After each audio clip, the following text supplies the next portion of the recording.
Hi there, it's Michelle here at Literary Me, here today with another video, and today I wanted to do something I thought would be really fun. I saw Pat over at Book Chat with Pat do the Quick to Judge Challenge tag.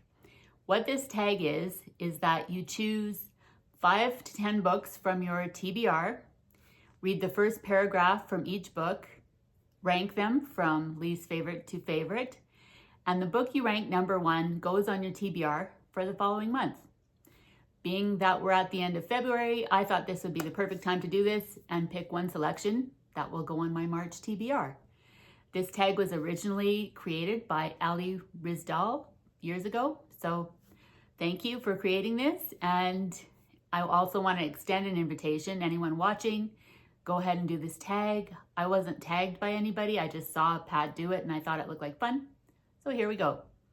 The first book I've selected off my shelf is a book called William by Mason Coyle. I'll just read you a bit of the synopsis to give you an idea what this is about. Henry is a brilliant engineer who, after untold hours spent in his home lab, has achieved the breakthrough of his career. He's created an artificially intelligent consciousness. He calls the half-formed robot William. Apparently, this robot William goes rogue and causes all kind of mayhem in this house. So, sounds interesting. Let's read the first paragraph and see if it appeals to me. Every morning felt like Henry's first. Perhaps it came from working with code so much, the detailed sequence of inconsequential numbers that resulted in something coming to life, something that had never existed before. Perhaps it was because his aversion to leaving the house had grown so severe that he'd long given up trying, so he was left with only one wonder within his reach.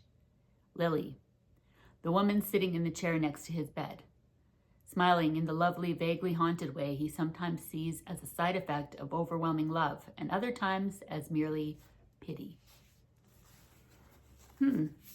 Okay, interesting.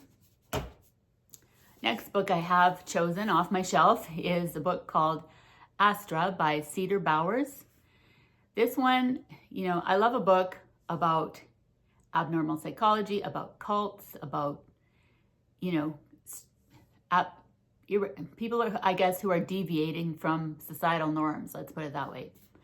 This synopsis says, born and raised on a remote BC commune, over the years, Astra Brine will encounter people who, by turns, want to rescue, control, become, and escape her, revealing difficult truths about who they are and what they yearn for. So, let's read the first chapter, or the first paragraph, rather, and see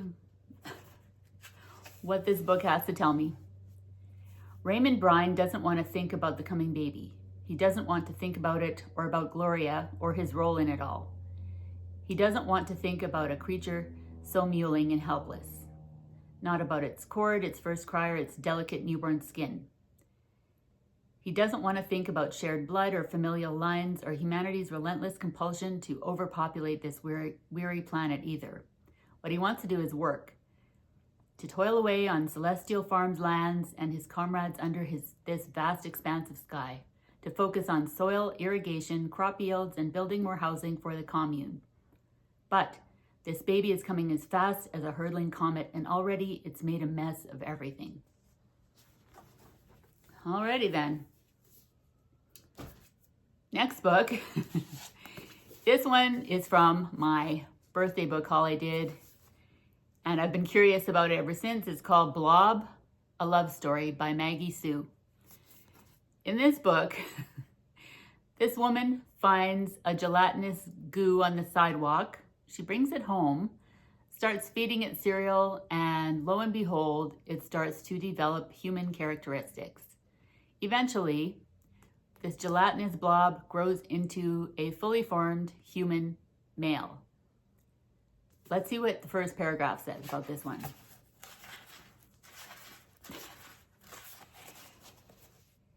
It's May, freshly turned and drizzling, when I find the blob outside a dive bar. A beige gelatin splotch the size of a dinner plate sits next to a trash can, tucked between glass shards and chewed gum. It reminds me of the slime I made as a kid with my brother, a concoction of Elmer's glue, baking soda, shaving cream, contact lens solution, food coloring, and water. Before Alex abandoned me for the neighborhood boys with their N64s and X-Men cards, we spent hours sticking it on each other and peeling it off. Okay. I'm thinking this sounds kind of humorous. We'll see. Next book I chose off of my bookshelf is by a favorite author of mine. All his books are set in Newfoundland and Labrador, where he's from. I'm talking about Michael Crummey, and the book is called The Innocents. Don't know a whole lot. In this book, we're following a brother and sister who end up on this abandoned coastline with no food. It's a survival story as far as I can tell. And I think it happens, I'm not sure about time, but I know the place. So we start off in winter. I'll just read the first paragraph. They were still youngsters that winter. They lost their baby sister before the first snowfall. Their mother laid the infant in a shallow trough beside the only other grave in the cove, and she sang the lullaby she'd sung all her children to sleep with, which was as much as they had to offer of ceremony.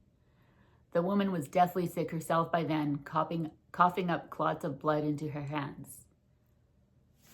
Alrighty. Not super uplifting to start, but I do love his writing. Book number 5. This is one I picked up in my thrift haul. It is All Fours by Miranda July. I have a vague idea what this might be about, but let's read the first paragraph.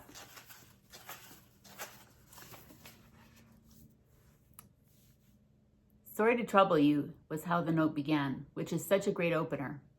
Please, trouble me, trouble me. I've been waiting my whole life to be troubled by a note like this. Alrighty then. Short little opening paragraph. Already I'm getting a sense of urgency from this character and like a desire to escape from something. Unhappy marriage, perhaps. I don't know. Now I have to rank these books from 5 to 1, with the number 1 being going on my March TBR. Boy, oh boy, oh boy. Okay, not gonna lie. Number 5 is gonna be The Innocents by Michael Crummey. Love you, Michael Crummey, but I don't really feel connected or inspired by the first paragraph about the woman coughing up blood clots. I want to read this, but it doesn't have to happen in March. Maybe in September or something. It sounds like a chilly, cozy vibe kind of a book, a historical fiction, so I'll put it back on the shelf for now. My number 4 pick will be, boy, oh boy. I think I'm going to put Cedar Bowers with Astra at number 4. I didn't get a whole lot of urgency from the first paragraph. Like, it didn't motivate me to want to read more right away. So yeah, I'll put this at number 4. Back on the shelf, I'll read it at a later date. Number 3. This is a lot trickier than it looks, actually, once you get down to it. I'm going to put All Fours at number 3. I do want to read this soon, just not in March. And so now we got in March, I'll either be reading William by Mason Coyle or Blob, A Love Story by Maggie Sue. They're both relatively short books, just over 200 pages or so. Which is more compelling? You know what? I really love a book that can make me laugh. Therefore, this will be number 2. And Blob, A Love Story, will be going on my March TBR. It sounds funny. I already feel kind of like I could engage with the character pretty well as she's telling her experience of finding this gelatinous blob on the sidewalk. And I'm really curious to see how this author is going to craft this story into something interesting, something funny, something substantial. It's supposed to be a love story. Haven't read a good love story in the longest time, so yeah. Blob, a love story by Maggie Sue is going on my March TBR. Like I said, if you enjoyed this tag, please go ahead and do it yourself. I'd love to see what you all have on your shelf that you've been wanting to read for a while. And this is a great opportunity to rank 5 books and pick your #1 pick for your March TBR. Thanks so much for watching. See you in the next video. Bye.